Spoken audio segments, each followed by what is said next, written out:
Like, even though we're from different places of the world, we can talk stories and just understand each other a little bit better. Can I have everyone like just say what are you guys bringing to the table? Like, what food are you bringing?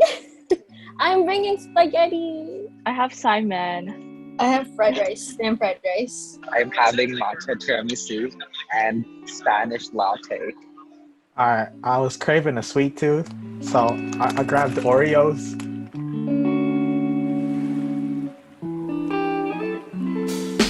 So, can I have all you guys introduce yourselves?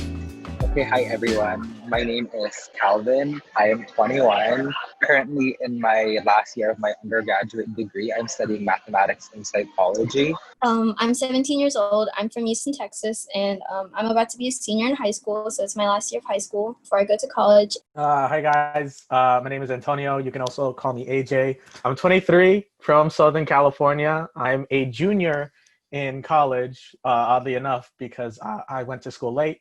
So I'm studying film and cinematography. I'm Reyana. I'm from Hawaii, like Chachi. I'm 17, so I'm gonna be a senior this year, probably online, which kind of sucks, but whatever.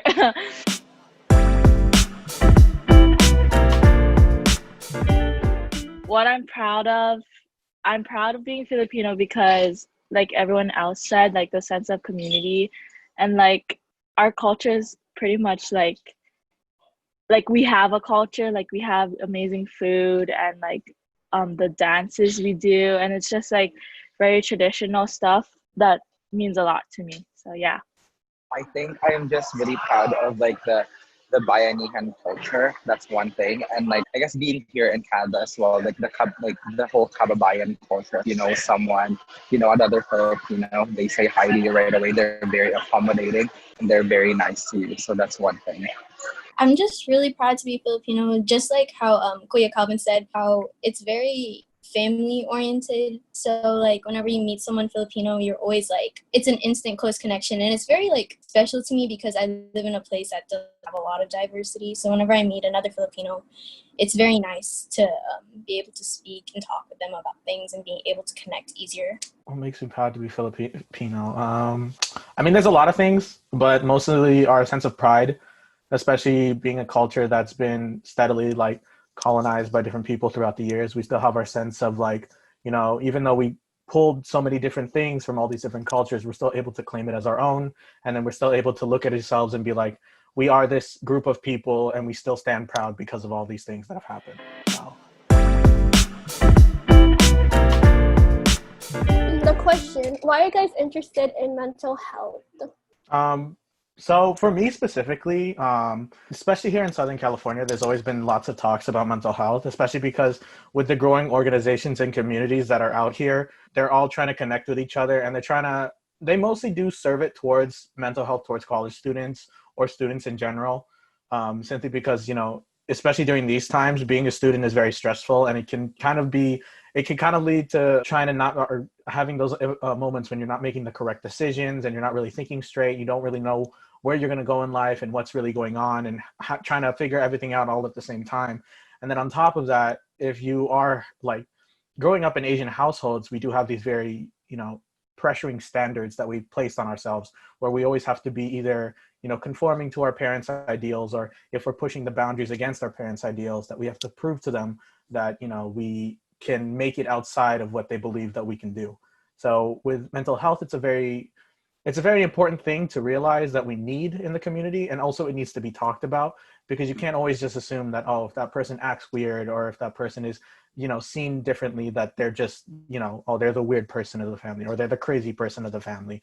We can't be keeping up with that stigma, because it just, we perpetuate that cycle of assuming that everybody's always going to be that weird person or that crazy person. And if we ourselves are the ones speaking for change, then we have to be the ones to actually change it. We can't just say, we want it to change. We have to be the ones to take a step outside of the boundaries that we have originally set ourselves in order to move forward.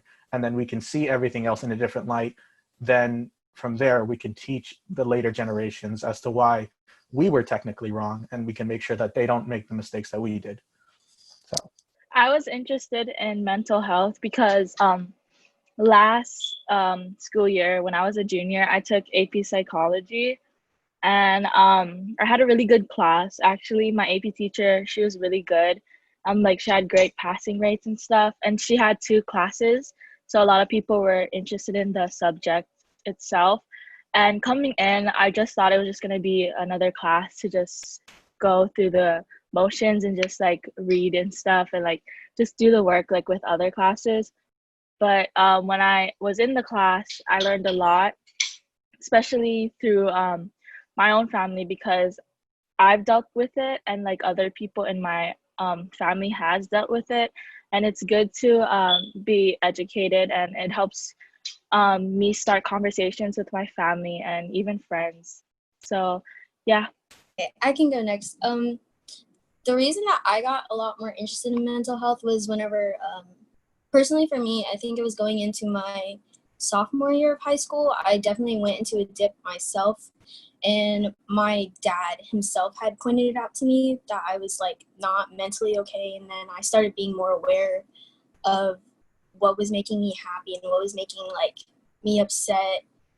And then from there on, I just started realizing how to be more aware of how to be like keeping my mental health okay. And then my dad and not even my dad, both of my parents have both stressed on me a lot in these past few months about making sure that I'm happy myself. So I guess that's the reason why I'm a lot more interested in mental health these days. Well, in these past few years, because they've helped me like come into the light of understanding it. And it's also because a lot of my friends here in high school talk about it a lot, and it's like up to us to educate each other and make sure that we're both all in a good mindset and keeping up with each other and caring for each other. So I think everyone has already touched on upon this topic of we all go through this, and like each individual is unique with their own unique set of circumstances, history, casual factors, coping strategies, and triggers. And I guess like I would say is that mental health is a journey of discovery and quote unquote recovery. And I say recovery with quotation mark because recovery looks different for everyone. And this one article that I read from, I believe her name is Patricia Deegan. The article was originally a talk from a conference, and it's called Recovery as a Journey of the Heart. It talks more about this journey and like this journey of recovery. So if people are interested in reading or I guess watching the talk, I think it's in YouTube, but also the article could be found online. Google is very friendly. Thank you guys for sharing why it's so interested for you guys and like going with it, what you guys like take from it. But digging into more of the archive and stuff, like when did you personally start experiencing mental health? Like, oh, I didn't realize it's important. okay, I'm gonna go ahead and go. I think I started like realizing, again, I said it earlier, but I started realizing it whenever it happened to me personally, like my sophomore year. When I was in middle school and then freshman year, I was carefree, didn't really care that much. I mean, I was okay, but then it really hit me whenever I was a sophomore. And I noticed that people around me were also, how would I say this, like not in the best mind place. So it was like, I often had like a lot of talks with a lot of my friends that year, probably talking about things and talking about our mental health. A lot of my friends, we all started checking up on each other a lot more because in my school, they stress about it a lot, like in our, what is it called, student council. And then we also try to have a lot of, I don't know, I'm like kind of blabbering, but I guess it's just whenever high school came in, mental health just became a lot more apparent and clear versus middle school where we were a lot more carefree. So yeah, that's So growing up, like I witnessed it with like a lot of family members, but I didn't really think, since I was little, I didn't really think much of it. I was like, oh, they're just going through a phase, or which is totally wrong. So in the beginning of my sophomore year, just like her, I don't know why it's always sophomore year, but like a lot of my friends too, like, I guess it's because we're like new to high school and stuff. But I was witnessing it myself. I was in a dark mindset, and like didn't go to school for like almost a month during that time as well, which was like really shocking because like I didn't think it was gonna go that bad. But yeah, that's how when I first like realized it does happen a lot and it's more than you think it happens like in the community, which I did not like know. Like I only saw those in like TV, like in the news and stuff like that, but like it happens way more often than we should that we know of, and it's really important to just talk it out and like just keep having someone there. So yeah. For me, I think in high school I was mostly just a like happy-go-lucky person. So like I would just always, I feel like I was always busy with like trying to keep myself busy with academics and extracurricular as well. That like I didn't really think about my mental health as much or as much as I should. I think it was in university that it kind of like took a toll on me. That which even I think one of the biggest reasons is I went into a in my first year in university I went into a program that I didn't really enjoy, but I thought it would be better to go into that program because it's a program that I guess would land you a for sure, quote unquote, for sure job.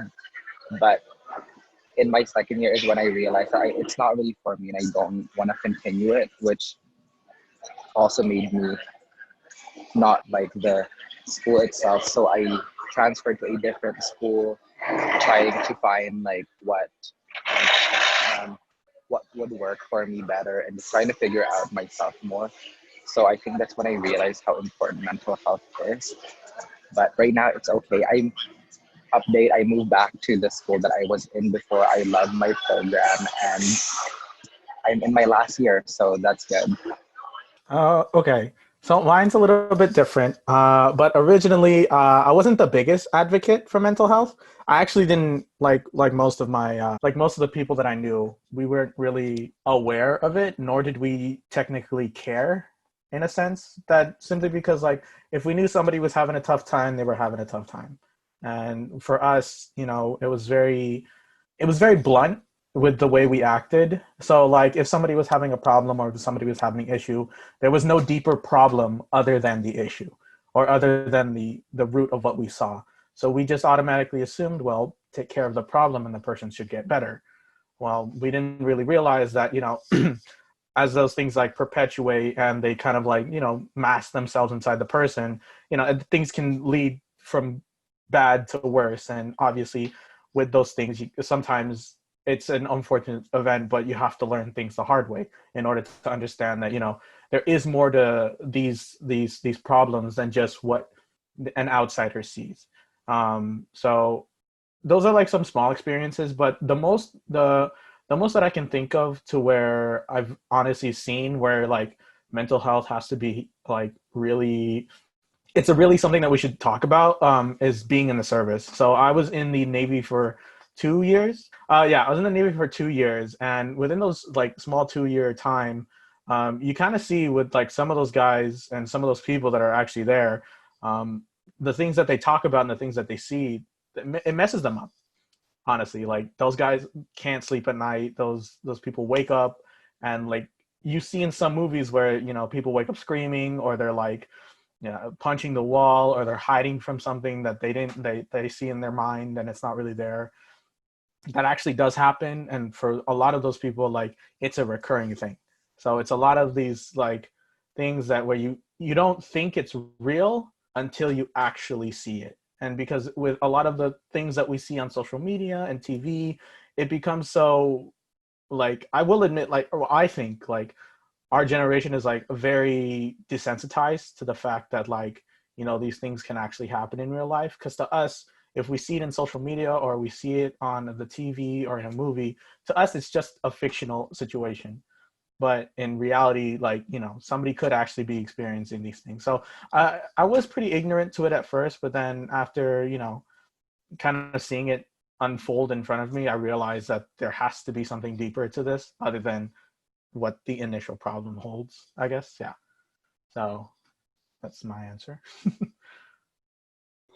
I like how you mentioned that this this generation now, kind of like what they see on social media kind of reflects on what's like what they need to hear, and it's kind of sad or what do you guys feel on that way? So I can answer this one. So I work in cinematography and I work in film, and our job is to make a story, and our job is to have the people. Our job is to have the audience connect with the characters that are being portrayed within that movie. And if you're a good storyteller, you can do that through a lot of harsh visualizations. So the easiest way, one of the best movies that I can think of for mental health is Perks of Being a Wallflower. If anybody knows that movie, has Emma Watson in it. It's a very good movie. If you haven't seen it, I highly suggest watching it. I think it's on Netflix. Not entirely sure. It is on Netflix. Yes. Okay. Thank you. So it is a very good movie, and it covers a lot of things about mental health and PTSD and mental scarring, and all of those things are great storytelling elements. And those little, if you've seen the movie, those little tics and those little things that the main character has, protagonist, I can't remember his name at the moment. Those are actual, like, the people who made that movie studied the people who had PTSD, ADHD, ADD, all of those little things to understand how people like these, how people that have these types of problems actually function, trying to deal with these issues at the same time. And, seeing it from the perspective of a storyteller, when you see somebody emote against that type of situation, it makes you happy, because not only are they getting how this character is feeling, but they're also realizing that even though this is a fictional situation, that, oh my God, this is like, if I saw this in real life, like, I would actually feel bad for this person, or I would actually feel bad for the situation that's going on. So it kind of gives them not only a little bit of a wake-up call, but also a bit of a, like, hey, hello, this is the real world kind of, or kind of feeling to it. And I would say, like, us being desensitized it's not really a bad thing, but it's not a good thing either. Because if we're desensitized to it, and we're more open to talking about it, but at the same time, we're more open to ignore it if we choose to. So that's the difficulty behind it. But Do you think the our Filipino culture, in the sense of like not really prioritizing mental health within our community, is a big factor to why our generation kind of like, or like more to the traditional, doesn't really openly talk about mental health? I know, like, some households, particularly Asians and like Filipinos, they tend to like push aside the whole topic itself. So like if I were ever to live in that kind of household, which I don't, because my parents are great supporters and they like to talk about things like that to make sure I'm doing okay and we make sure each other are doing great and stuff. But if I were to live in that like kind of situation as a teen, going through, if I were to go through stuff like that and not having the support I do have, I would feel like, yeah, I would desensitize the whole topic. I would push it away. And like, if I would ever experience it, I would react the same way as your parents do, because that's how we do. Like, kids just kind of follow what their parents are teaching them and saying. So like, I think I kind of answered your question. But yeah, I think Filipinos, like, or Asian culture, if they tend to not talk about it, then their generations that will follow will tend to not talk about it as well. I can add on to that as well. So not only is it for a lot of the Asian American communities, or the Filipino community specifically in general, for the past generations, mental health wasn't really, I understand why they didn't care about it. Meaning being, we have the privilege and time to think about it because we're not trying to get to another country, or we're not trying to move somewhere. We're not trying to struggle to make a family, make ends meet, or trying to find out when we can put food on somebody else's table. For us, we have the time and the energy to spend because we live in the privilege that our families in the past have gave us. And it's a thing that not many people want to talk about because they're like, oh, I'm a person of color. I don't really have a lot of privilege. Like us being Asian American or Filipino American or Filipino Canadian or Filipino whatever that live in a first world country, and we have access to internet and knowledge and libraries and people who work in universities and professors and teachers. We have so much more against somebody who in the past their biggest problem was, where am I going to get my next paycheck? And for them, and especially even in the generation now, for the people, for Filipino Americans that are OFWs who work in foreign countries in order to send money back to the Philippines so that their families in the Philippines can have a better life. With a lot of those guys, they don't have time to worry about how their mental health is doing because they have to work. They have to stress about when their next paycheck is going to come in. And if they're not working, they have to figure out how to get the work in order to make the paycheck flow. So when it comes to the mental health of those guys, nobody wants to address it, but it's still there. And I'm not going to say that students and university members that attend universities and schools now don't have mental problems. We 100% do. They're still there and they're still prominent. But I'm guessing it's less of a problem than it is for somebody who's working in, let's say, Saudi Arabia, who works for maybe $6 a day in a tech company that they don't want to even work for, but that's the only job that they're going to get because they have a work visa in a country that they barely speak the language and they're highly racialized and nobody really wants them. People really only want to work with them simply because they're cheap labor and they're not going to complain because they need the money no matter what. So, I mean, having the platforms that we have and having the existing abilities that we have with social media and the internet, we should use those to kind of address these situations, not only in our communities, but in the communities abroad as well, so that everybody understands that, students may have mental issues, sure, and other people may have mental issues, but we have to address it as a whole and not as a singularity. Just to reassure what you just said, I love how you brought up it's important to have that representation as a whole, because I recently did a presentation last semester about the exilic communities within the Filipino diaspora that the people like the OFW doesn't really express the mental health as much, because yes, it's true, money is more important than our emotions, because that will help their families going. And the more that we have stories like that out there, people can actually understand that, oh, mental health is a priority for everything, because mental health is the basis to each and everything that we do. I guess I could just quickly add in, I think Antonio said it really well, explained it really well. I guess one thing that I could just add in as well within the topic of OFW, um, and in that sense as well, I feel like the difference as well with the Western culture and the Asian Filipino culture as well is that I guess North America or Western culture is more individualistic, and Asian Filipino culture is more collectivistic as well. So people here in the Western countries, North America, I feel like with their mental health, they're able to talk about it more just because they have, because of that individualistic culture that we have.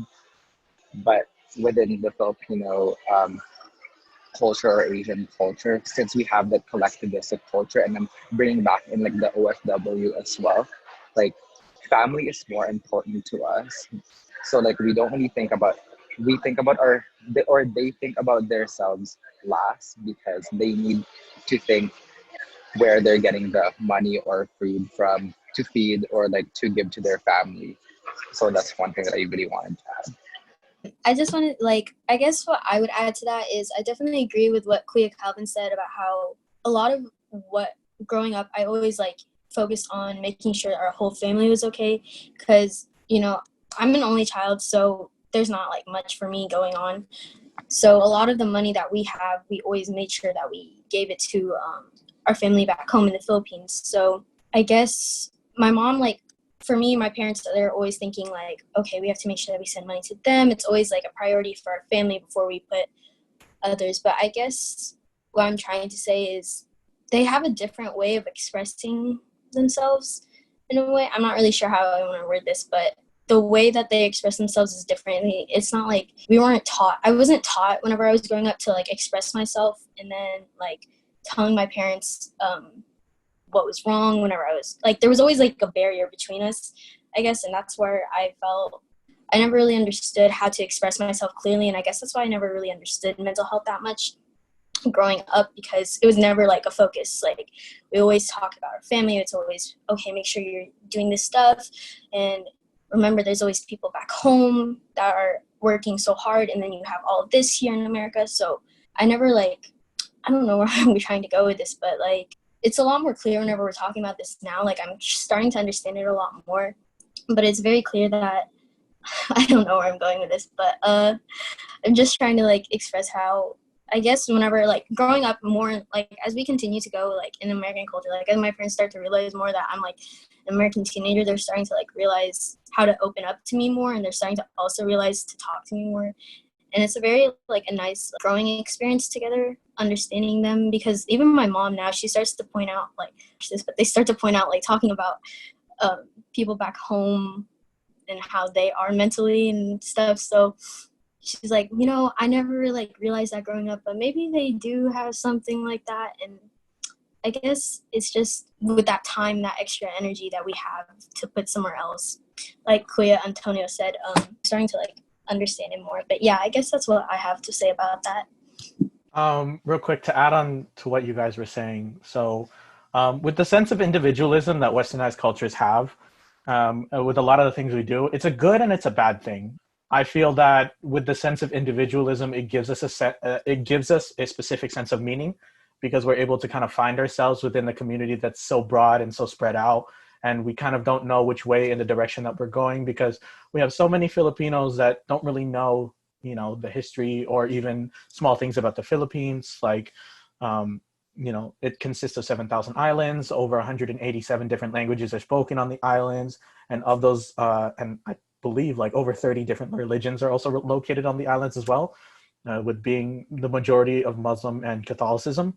And with all of those things going on and around, you know, we have so many people who want to kind of figure out who they are and what they truly mean to themselves and to their families. And that, you know, at some point it can take a toll on somebody's mind, because, you know, with the way that we look and the way that we are, some people, you know, I've met Filipinos that don't identify as Filipino. They identify as Latino American, or they identify as Spanish.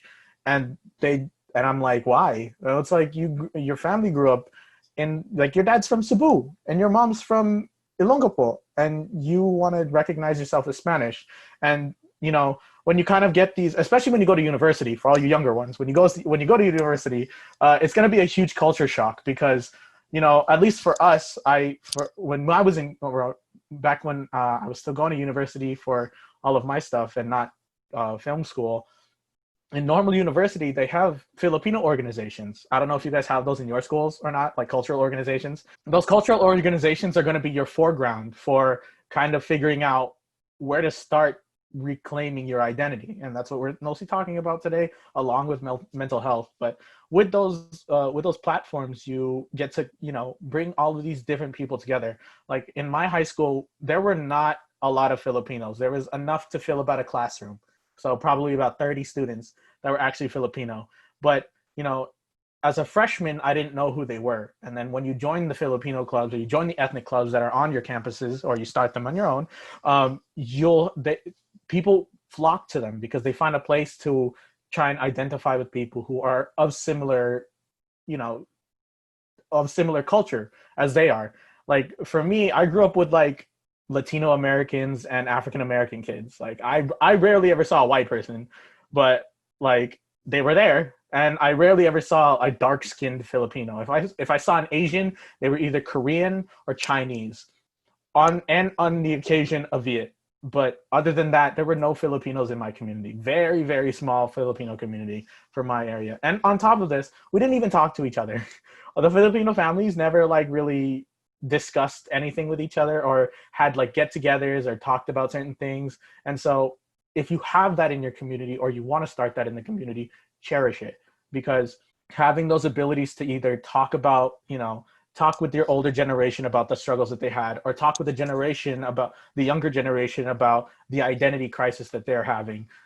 Have these conversations with them, because obviously it contributes to their positive mental health, because then they're going to be able to realize that instead of going down this rut hole and trying to figure out what they can do to kind of see themselves for who they are, they kind of can have an experience between talking to you and learning from themselves about the things that they've done and the things that they're going to do. Because with all of that, spanning together, it kind of helps with the mental well-being of those within our community, because not only are we addressing the situations before it gets worse, but we're also realizing that there is a problem to begin with.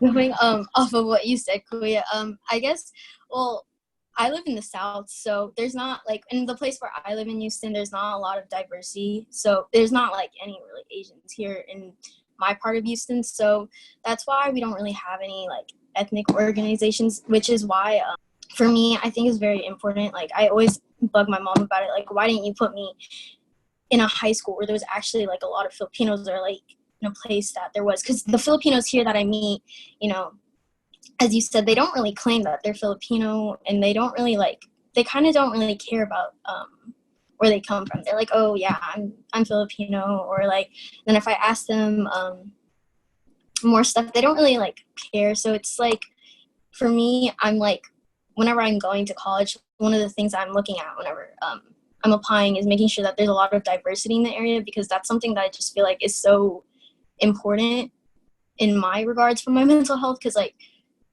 just like this last week, like, I've been thinking about it. I'm like, wow, if I was put in more, like, of a place that had more representation, I feel like things would feel a lot more easier for me, and I wouldn't feel like I need to express myself and have to, like, explain myself a lot more. Like, it'd be easier to connect and being able to, like, create this flow with others. But anytime I tried to talk to any Filipino here in my part of the town, they just kind of, like, brush it away. Like, they don't really want to talk about their culture, and it's just so frustrating, I guess. But yeah, that's pretty much what I have to say. Thank you for sharing. I just wanted to add on to this. So I just have like this quick like question that I have for everyone, I guess. Since Kuya and Konya brought up the topic of like not having like a lot of like Filipinos in the area, how do you think it differs for individuals in the diaspora who has mostly Filipino friends than those with mostly non-Filipino friends? Like I guess my question would be like, do they have different conversations? Like, does one group of friends tackle the issue and does the other avoid the issue? So let's say like if with like individuals who has mostly Filipino friends, do they try to avoid the issue or like the topic of mental health? And what about those like let's say a Filipino individual who has a more diverse group of friends? Are they more open to talking about like mental health issue? Like, what do you guys think?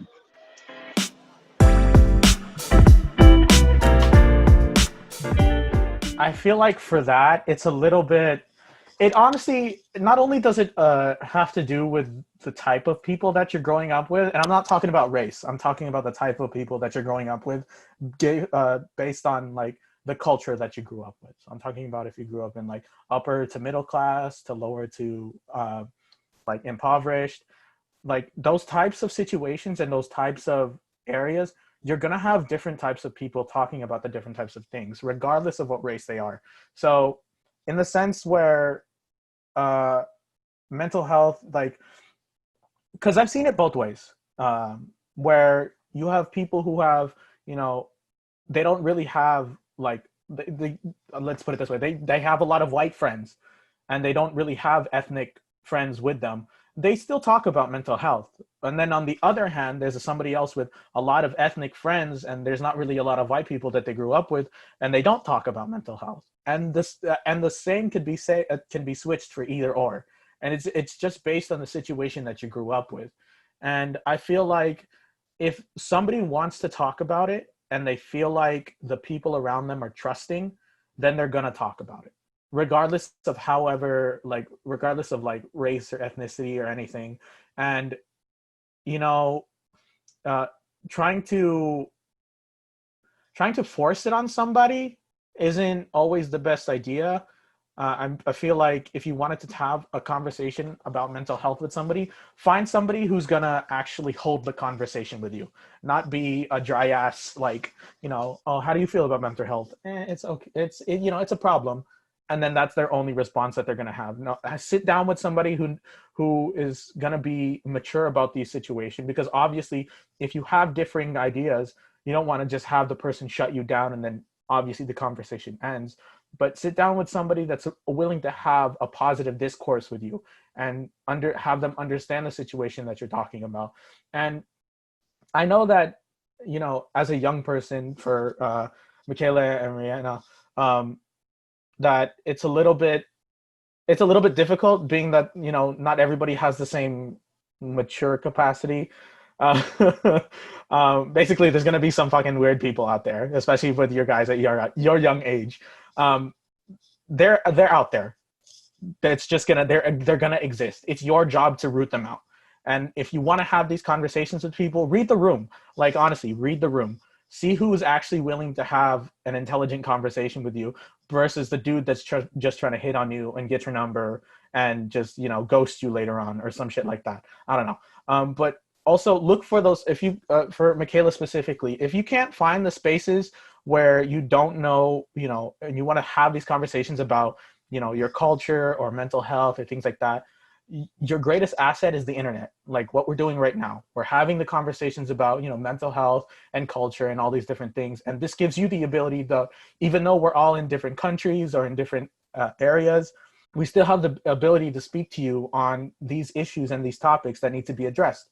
Because at the end of the day, if you can't find it in your space, you have to go create that space yourself, because it's your mental well-being that you want to ensure and to solidify, and to make sure that you understand that going into the real world, because those people that grow up not thinking that these things aren't a problem and they can just go on living about their lives however they want to see, and just be completely blissfully ignorant about the world, they're gonna get a rude fucking wake-up call when they walk into the real world, and somebody's going to slap them in the face with some, oh, I'm so sorry that you're offended by what I have to say. Like, with that like princess pampering ideal, I feel like people won't succeed. If you constantly pamper somebody and assume that, oh, everybody's going to be soft for me. Like, no.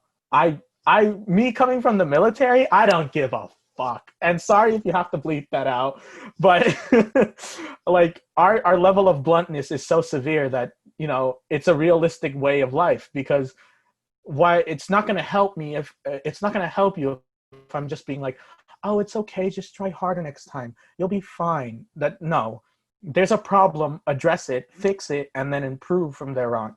Because if you can't do that, you're not, I'm not saying you're not a fully functioning human, but you're losing that sense of humanity that gives you ethics and morality. And with that, you're kind of losing your sense of humanity, if that makes sense. Go off with Kuya AJ. It doesn't really depend on the race of their friend group, but how they think and their morals and how they touch upon subjects like this. So I'm lucky enough to have a friend group that's really mature and loves to talk about like sensitive topics, just so we can relate on some levels and just educate ourselves more. And coming in Hawaii, it's very diverse, like mixing pot here. So it's not just like two races in our community. There's like multiple races coming in, like Japanese, Filipino, Hawaiian, white, African Americans, Native Americans, all of that. And my friend group, they're very diverse. And when we talk about these subjects, it's like, it's the same thing as how I talk about it with my parents. So I have a great support group inside of my house and outside, which is great. And it's hard if you don't live in those kind of areas. Like I get like Mika, like it's really tough if you're like in a school and like you're just the only Filipino, and even if you meet Filipinos, they don't want to acknowledge their race and their culture. It's really tough, but I just think that in time you will find like those great group of friends. And like even not even in school, or like I have a great group of friends too at church with Chachi, and we do talk about those type of stuff during life nights. So yeah, it just takes time, and really you're gonna get those group of people that are mature enough. Unfortunately, the people in our age group are not that mature sometimes, but yeah, they will be soon. Going off of what Kuya said earlier about how, like, you know, the internet is like one of the greatest places for the internet was like definitely the first place that I went whenever I started getting more like into my culture. Because not gonna lie, you know, I grew up in like a very not very diverse town. So, you know, I'm like mainly surrounded by white people. I mean, my school, it's not like all white, but like again, there's like no Asian representation. So after I think I came back from the Philippines in 2017, I started going on the internet to search for more places that would like be more inclusive to me, because growing up, I disregarded my culture so much. And, you know, like I even pushed away like trying to learn my language. Like I completely forgot how to speak it sometimes. And so the internet was definitely my place. That's how I found one of my closest friends who's Filipino. She lives all the way in the UK. And that's also how I found like subtle Filipino traits. And like that's like one of the great like biggest things that helped me, because the diversity, like having people that get you and like just you have that easy connection without having to explain yourself, like helps me a lot mentally. Because I mean, sometimes from Kuya Calvin's question, like talking about how does it matter on the race, I mean the race doesn't matter, but I feel like with some people talking like with other Asian friends, I feel like it's a lot more easier to talk about like mental health topics like this, because I have one of my friends, she's Chinese, and you know how some Asian parents can be like, I guess the term like the tiger parents, kind of like, you know, they're very aggressive and they have that structure like, oh my gosh, can you do that, like, and then they compare you and stuff. And she's just one of my friends that I feel like it's a lot easier to connect and talk to about these things, because like my white friends, I see their moms and stuff, like it's not the same parenting sometimes, so it's not easy to talk to them about those things. But if I talk to my friend about that, she's like, yeah, I get you, and like it's easy for us to connect. So sometimes I guess the race can be on it, but it is like finding that important structure, like mature group that understands your mental health and being able to talk to it, being able to talk about it maturely. Because over the years, I've definitely weeded out those people that don't understand you and don't choose to ignore it. And those type of people I just like push away. But yeah, I guess that's like my take on it. I was just trying to see if anyone is gonna unmute themselves, but I just want to say like thank you for this, like having this discussion, like bringing it up. Like I keep like snapping my fingers every time EJ talks, because you're really bringing up like solid good points and solid I guess facts, because like especially like I think reaffirming like Nika, like I kind of agree with you, like it's hard when what you hear on like social media about like the toxicness of our Filipino culture, and then we kind of want to get away from it, because like why am I kind of learning, because I'm ashamed to be part of this and that. And like the main reason why I strayed away from my culture, my high school, is because I didn't like how Filipinos were portrayed as. And not until I learned about like the history, the language, I was in the classes. I chose to be in the classes for my university at UH Manoa. It's when like I got the appreciation. I'm just like, you know what? If I was ashamed, I felt like there's more Filipinos who are ashamed with their identity because of this, of all the things that they are hearing. And if we want to make a change, that it starts with us, and then from there it creates a ripple effect. And comes with that, like we're in a digital age where storytelling is so important, and the more that we hear stories like this, it's gonna break the chain somewhere along those lines, and we're going to be able to see the normalization of like topics like mental health, anti-racism, colorism, and all these things. So yeah. To add off of that really quick, when it comes to bringing all of these things into light and having us understand them, it honestly starts with us and the current generation of people that, you know, live here. Because with everything that is going on, especially nowadays with, you know, these police brutality videos and everybody talking about race and there's arguments against, all lives matter versus Black Lives Matter, and all of these different topics that we could get into on a whole other different source. The first thing is to understand that there's a problem and then address it. And especially in this Western day and age, a lot of people simply choose not to, they simply choose just to look the other way simply because it's more convenient. And nobody wants to be uncomfortable. And that could be said for all of us. Nobody wants to be in that situation where they feel like they are the uncomfortable one or making somebody else uncomfortable. But it has to happen. Like, in order for us to understand that we have these problems and we have these issues, because racism, colorism, and all of these different things that Chachi's talking about, that happens in Filipino culture too. We do all of those things. Filipinos are racist. We are racist.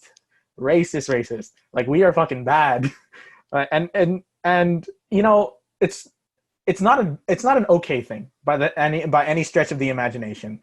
It's something that we have to take from our own minds and realize that it's a problem that we ourselves have to address. Because if we don't address it, we're just stepping into the circle with everybody else in order to keep it rolling. Because nobody else wants to really have that conversation, but we need to have that conversation. So in order for us to progress, that conversation has to happen in order for an understanding and a connection to be made. Because once there's a connection between two groups of people, they can start branching from that connection and understanding each other more. The easiest, it's not the easiest way I put it, but the most prominent way I've seen of this is in a lot of, fraternities. So fraternities and Greek life used to be strictly a white person thing. Like, Greek life was originally made for Caucasian Americans to have a group and a sense of yearning for within each other. And it was based off I'm not entirely knowing of all the facts, but it was based off of Greek life and, the Greek phonetic alphabet. And it created this hierarchy amongst people in terms of education and stature. And then, other groups, take that stuff. So there's Black fraternities, there's Asian fraternities, there's Mexican fraternities, oddly enough, because I've never seen one except for in University of New Mexico, which was crazy. But anyways, you have all these different fraternities that, they all base themselves off the same thing. But there was originally a ethnic rift simply because the basis of somebody's skin. But every culture has done this. Every culture has made these hierarchies based off of, social standing or stature or the way, you look, the way you act, or any of these different things. And those are the walls that in this day and generation that we're trying to break down, because we understand that what's the point? Why create these social hierarchies for any specific reason other than personal gain, other than personal power? But if there's no need for that, why have them in the first place? But it's a very communal way of thinking where you see past the skin and you see past the ethnicity and you see past all of that. You acknowledge it, but you don't ignore it, if that makes sense. You're acknowledging that person's presence and you're acknowledging that person's being of existing with you, and you just simply understand that they're there and they're just there trying to live their best life as well. So it's honestly the best way I could put this is homosexuality or LGBTQ plus in Filipino culture, specifically Filipino culture.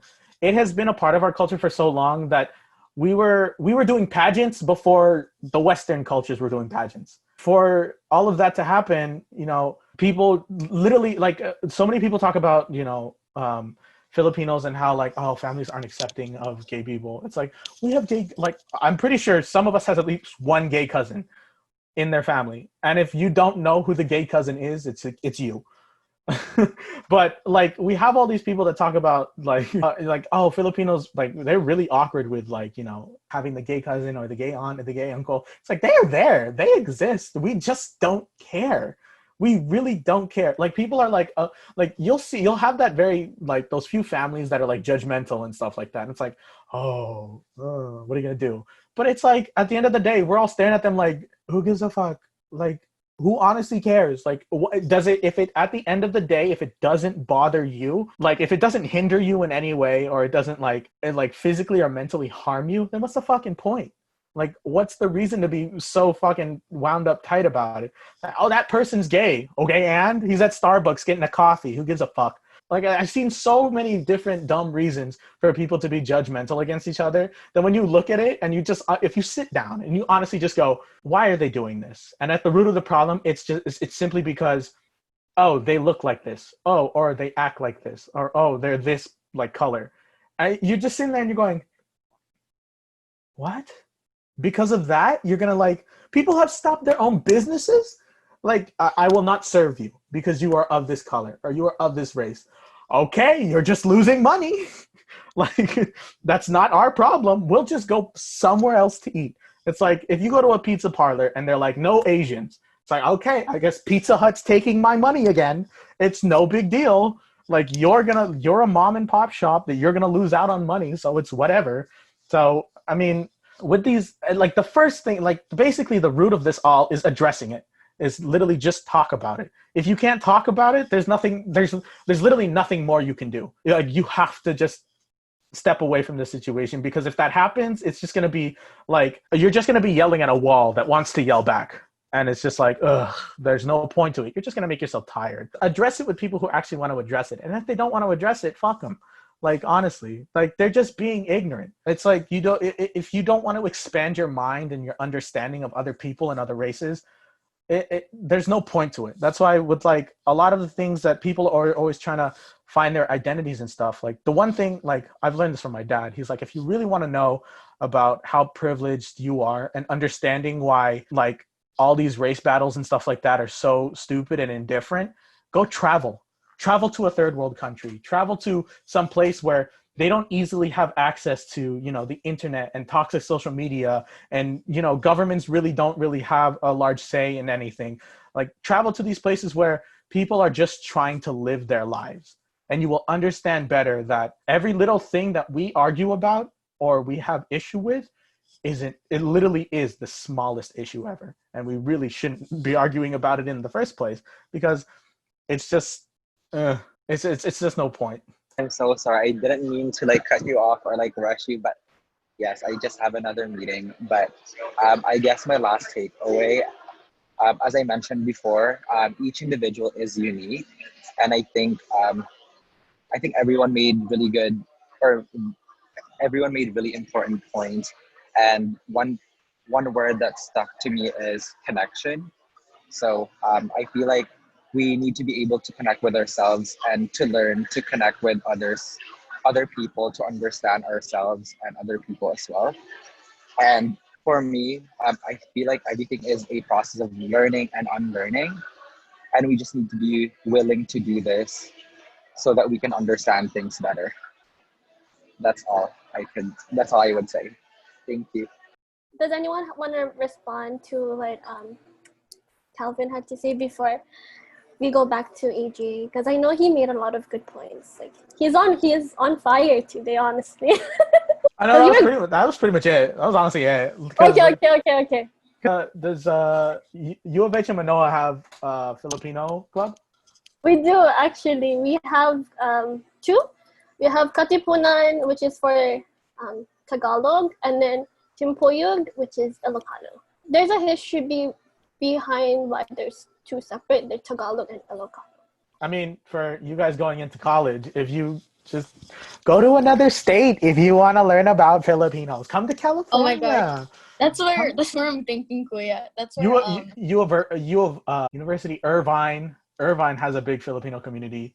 That's actually that's one of my main points of like me whenever I'm applying a lot of the places. Like, I've been researching my colleges, and that's just like what I'm trying to make sure I have there's a lot of diversity in the area, because going back on what you said earlier about how like people who are ignorant, they just like, it's like talking to a wall, because in the South, there's a lot of people here that just choose not to change their opinion and choose not to listen to your opinion, no matter how hard, like, no matter how logical it sounds and how like ignorant they sound and how just like plain careless they are about the situation. They're like so persistent on their opinion that they just choose not to listen to you, and it's just very frustrating. So that's why I'm like, I need to get out of this town, because it's like almost every person I meet here.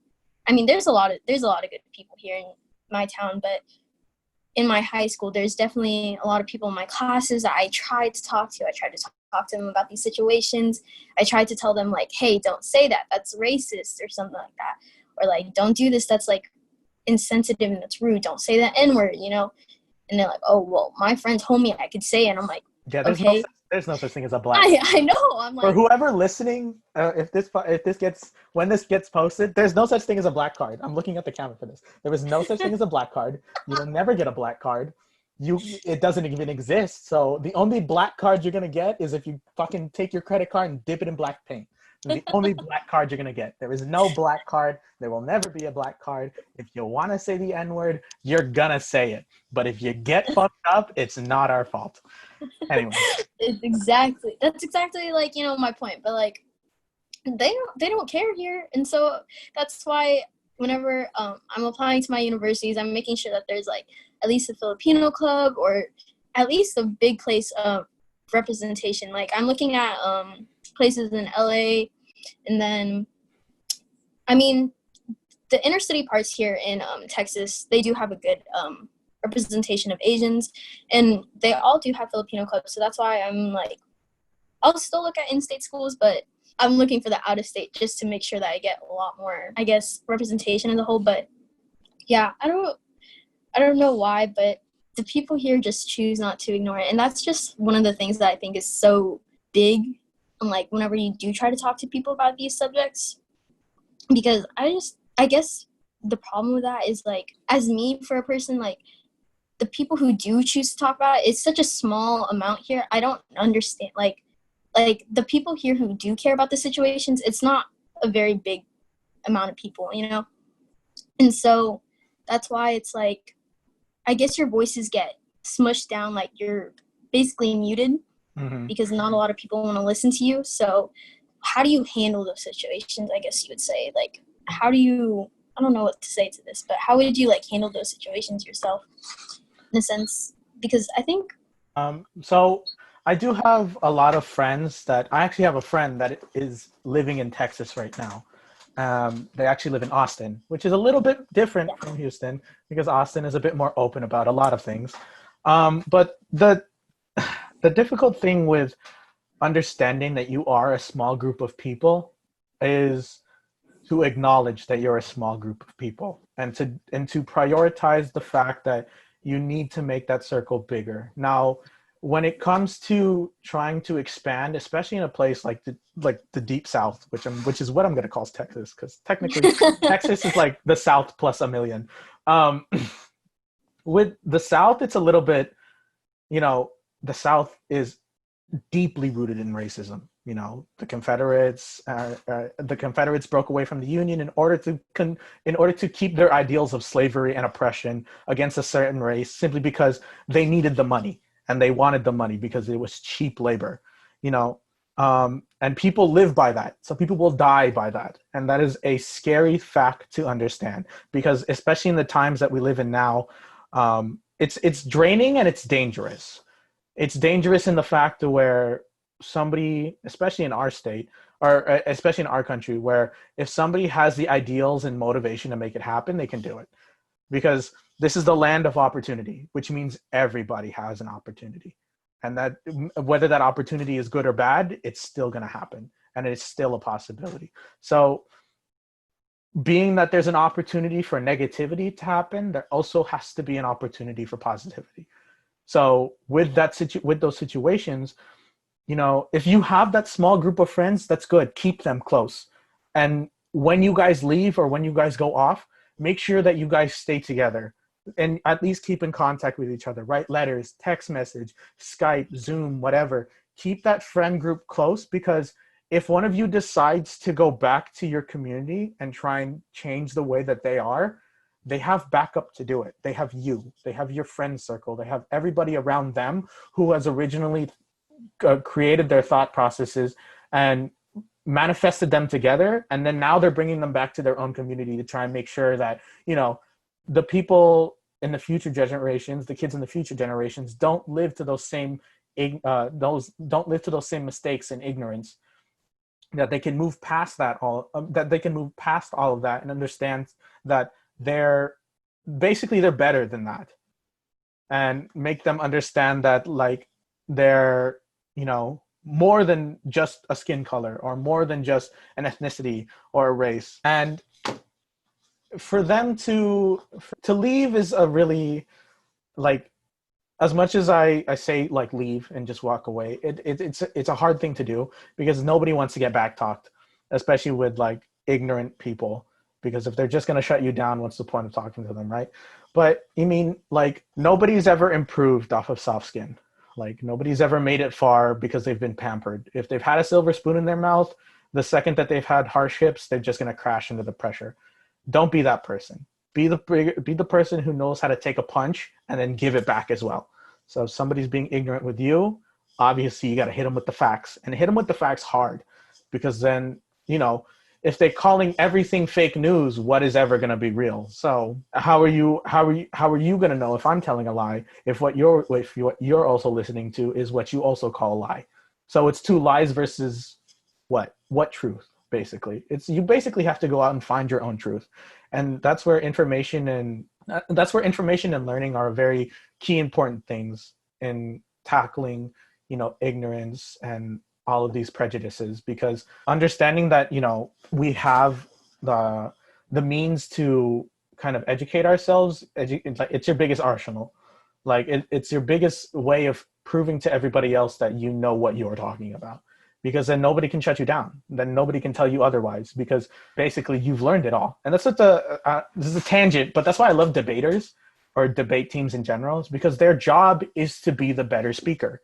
Their job is to be more knowledgeable. Their job is to be the person who knows better than everybody else. That is their job. That is the point of a debate. And that is how they win, is because they know the facts and they know what they're talking about, and they're stating the truth, and they speak it eloquently. And that's why so many people, like, this is oddly another tangent. This is why so many people like Donald Trump, because he speaks to the masses like he's a part of the masses. And, you know, it's very weird that, you know, I'm acknowledging the Cheetos ability to speak, but but he speaks in a way where it's not smart, but it's not dumb, and where it's just enough for them to be like, ooh, this guy gets me, where they can look at him and be like, ooh, he knows what I'm talking about. And it's like, all right, fine. So now we just have to find somebody else to do that a little bit better. Granted, everybody running for presidency right now is like 106. So, but yeah. So to answer your question, like, how do you deal with those small situations of, you know, you being a small community? Acknowledge, or like, understand that you're a small community, and then educate yourselves further from there. Because it doesn't matter what you're doing. If somebody else becomes interested in it, you just brought them into your circle.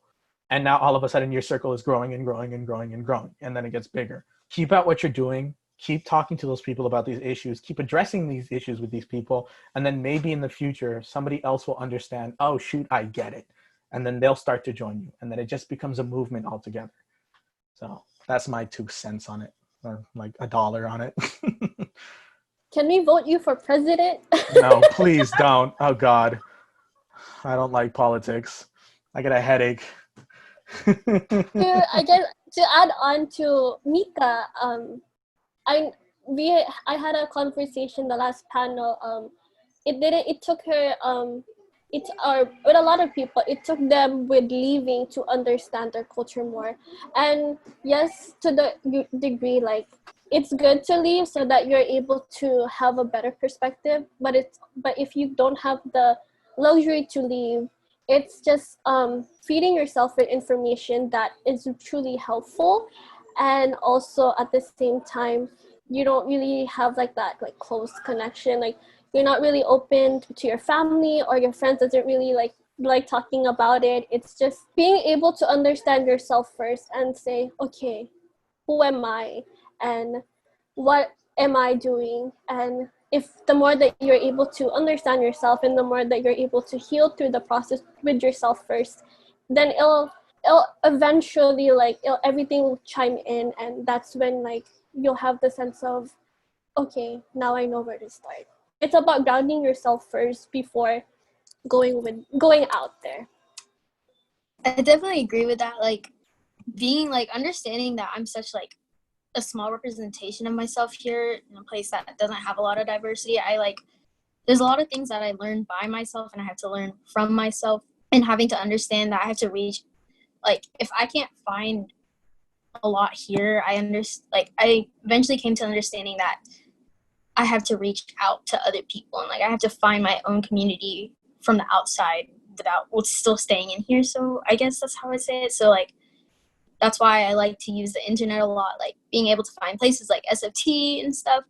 It helps keep me grounded in that sense of, as you said, Ate. So I guess, yeah, having to understand that I'm from like being that like 1%, that small population of myself is just, it's hard having to do like endure it by myself mentally. Not like necessarily by myself, but in a sense, basically by myself. It's a little hard mentally, but that's why I'm very grateful, like having things like having the internet and being able to have access to those resources to educate myself more and understanding things, to, you know, let other people around me know. Because like I also talked about my friends who aren't Asian talking about these things and educating themselves about that, and it's very nice because a lot of them are more understanding about it, and they're like, oh, I didn't know this, and then, you know, they become more aware about these things. But yeah. About like staying grounded or like connected to culture, I'm like lucky that my family always brings me to the Philippines, like at least a year, every year. Like every summer I try to go to the Philippines and reconnect with people, relatives, and it's really good because like you're experiencing it yourself. Like it's face-to-face experience, which is like very uncommon with children that live in America, or just like in the States.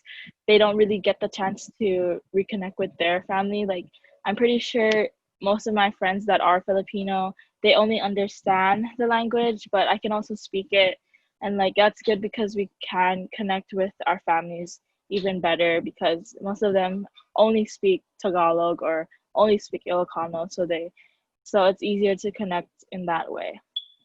Do you wanna kind of elaborate more about, like, since you really have a strong family and friends group, do you want to talk about how it impacted you as a person? Yeah, since I do have like a strong connection with both family and friends here and in the Philippines, it's like you're you know that you're not alone, even though sometimes you do feel like that.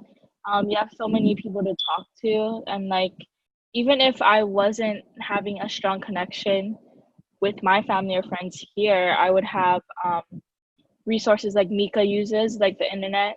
So like I would search up some Instagram groups and follow them, just get connected like how we're doing on Zoom, even though we're like from different states. So yeah, it just gave me a better sense of finding myself and being true to my own cultures and beliefs of how I want to be when I grow up, and like how I want to share that to like to the next people that come after me and stuff.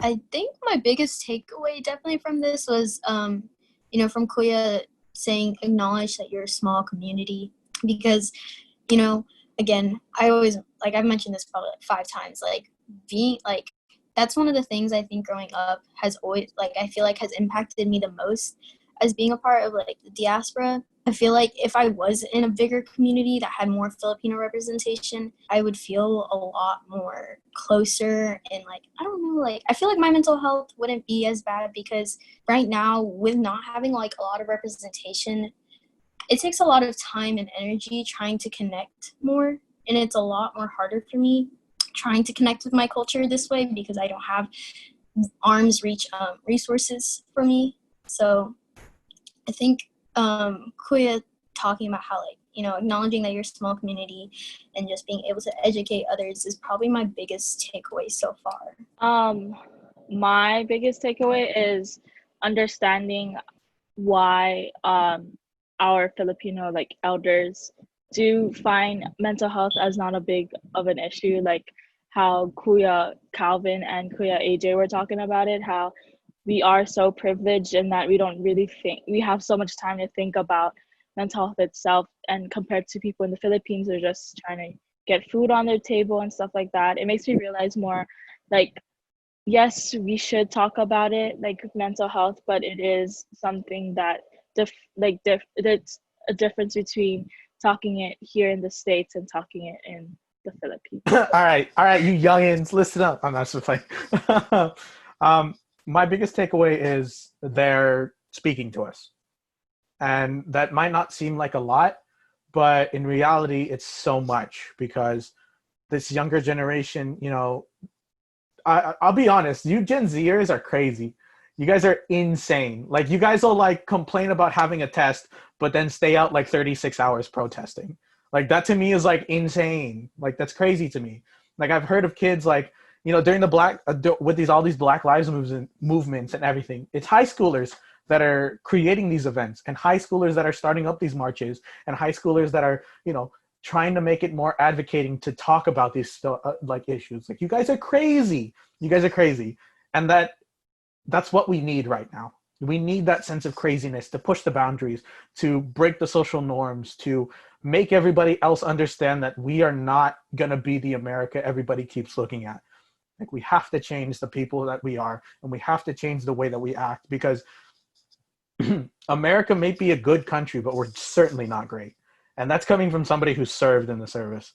Like, we're not a great country. Like, we have a lot of flaws, but you know, there are a lot of things that we can fix as well. And that starts with the generations that move forward. And with you guys, the biggest acknowledgement that I get is that you sit here and you listen to us talk, and you hear me blabber for like an hour and a half right now. But hopefully you still retain some of the information that I give out, and you still understand the information that I give out.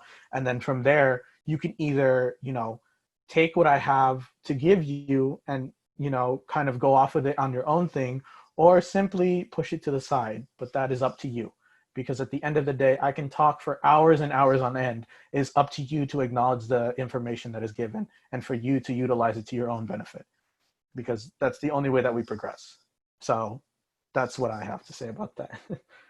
And then just to sum it up, like my biggest takeaway from you was four and not three, is like the different, even though like we're like from different areas around the world, like it feels like we're talking like we're like next to each other, and like we obviously like know what's going on. And that's just the beauty of it. And like the reason why I like wanted this circle talk is because I really want to bring together like even old generation and young generations together, and like have this like kind of conversation in circles. And like I've always like admired Jubilee and how they do middle ground and how they do like this and that.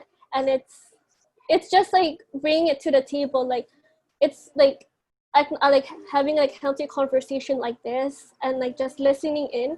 And even if you like don't understand each other, like it's just taking the time to like, you don't have to say anything, you don't have to respond, it's just listening in, because that's so important now. And like I like what you brought up, AJ, about like this generation is wild, it's crazy, and like yes, we need that. And also the point where you bring about the president that shall not be named, but how his presentation, like I watched the video that all of the president candidacy, like why they're so weak at delivery is because it's so scripted, it's so boring. And like compared to Donald Trump, who, oops, I named it, but compared to Donald Trump, who when he like speaks, he's actually making sense in a way. Like it's straight to the point, like he's getting every single generation. And like out there, even though his kind of argument doesn't make sense at times, but he gets it. He kind of like the way he delivers it. And like I really see a lot of like hope in this generation, because like you guys are like are great. Like you have the resources, you guys are the digital age, like use it. Like there's a lot of organization out there. And like with even where AJ goes, like growing up production, like their platform, like they have a really useful platform that have an outlet to our community. If you want to speak about it. There's not really much to speak about. Basically, it's just a production company that wants to kind of bring, you know, stories to light from people growing up throughout the ages, and people growing up through the boomer culture, people growing up through the millennial culture, Gen X, Gen Z. It's just I want to portray, or me and Kirk want to portray, what it's like to live growing up in general, like the different lifestyles that it takes for growing up, and you know all the difficulties that come with it, you know, the soul searching that, you know, is added to it. So check us out. at Growing Up Productions. We have a podcast, Growing Up Pinoy, on Spotify and Apple Podcasts, I think. Yeah. Pretty good, pretty interesting. We do have more content coming out, so hopefully in the future I can either have you guys or somebody else back on. But yeah, that's it.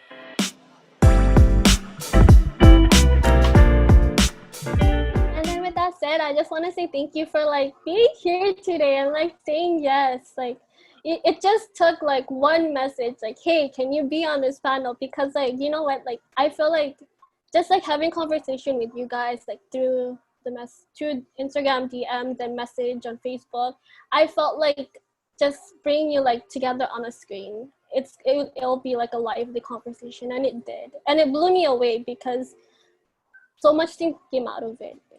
If you guys want to like chime in and add on, like feel free. But I just want to say thank you from the bottom of my heart for like being here and like. Thank you for having us. Thank you so much, Ate, for giving this like resource, because again, it's really important for me being able to like see you guys, because since I joined like the SFT fam, and being able to moderate more and seeing like following all of you guys, I've gotten a lot more like educated about Philippine X views and understanding everything. So thank you again, Ate, for giving this opportunity. And yeah, thank you, Chachi, for the platform you create and like helping us younger generations and